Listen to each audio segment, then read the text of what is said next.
Hello, Blue Valley. This is Mr. Hume, librarian at Blue Valley Middle School, with another First Chapter Friday. And this week I've got kind of an unusual book, something a little out of the ordinary. I'm going to be reading to you a couple passages, not really chapters, from a book called Voices. The Final Hours of Joan of Arc. To me, you probably know I like history from the books I select a lot of times. There's not a more fascinating person in history than Joan of Arc. If you don't know her story, you really should read about her.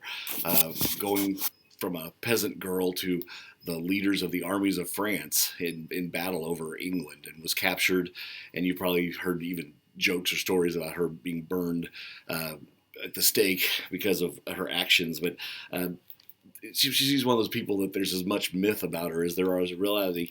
So these are stories in her voice, taken from her trials. And another interesting thing about that is that this is a book. Another reason I chose this is a book that's in verse, which means it's written as poems and little sonnets and clips of poetry, interspersed with actual quotes from her.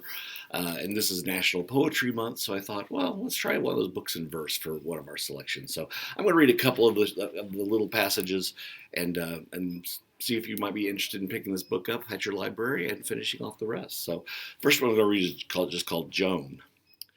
To spin like a woman was not my fate. I had other talents concealed but innate, but even now are hard for me to comprehend. I only knew that to wash and mend my brother's tunics aroused in me an aching discontent. This low unhappiness was the advent of something that followed, but I swallowed my pride, nodded and smiled, and swore that I would best every female task my mother assigned. All that to which I felt more naturally inclined, I vowed to put aside. But the harder I tried, the more it pressed. I was beset by my own nature, possessed by a ruthless and persistent urge, as if there were another me waiting to emerge from all that was constraining. But about this I said nothing, and continued with my training. So this is the story of Joan of Arc from like 400 years ago, and she started, like I said, started out as a peasant girl, and this was in the middle of something called the 100 Years' War, which had been raging between England and France. She had never known a time there wasn't war, and she wasn't happy with just being given peasant girl things to do, and like I said, ended up being the leader of the army of France. So here's another poem called simply Joan.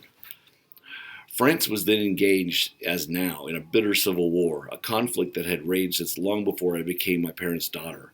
Contest after contest, slaughter after slaughter, because of one woman's monstrous treachery. Isabeau, our queen, famed for her lechery, had signed a treaty in the city of Troyes. It was with no regard for custom or law, she turned her back on her own son. The English King Henry would now be the one to ascend to the French throne, not Charles VII. Blood of her blood and bone of her bone. Some of my countrymen were slightly misled. When Isabeau spoke, they nodded their heads and meekly agreed.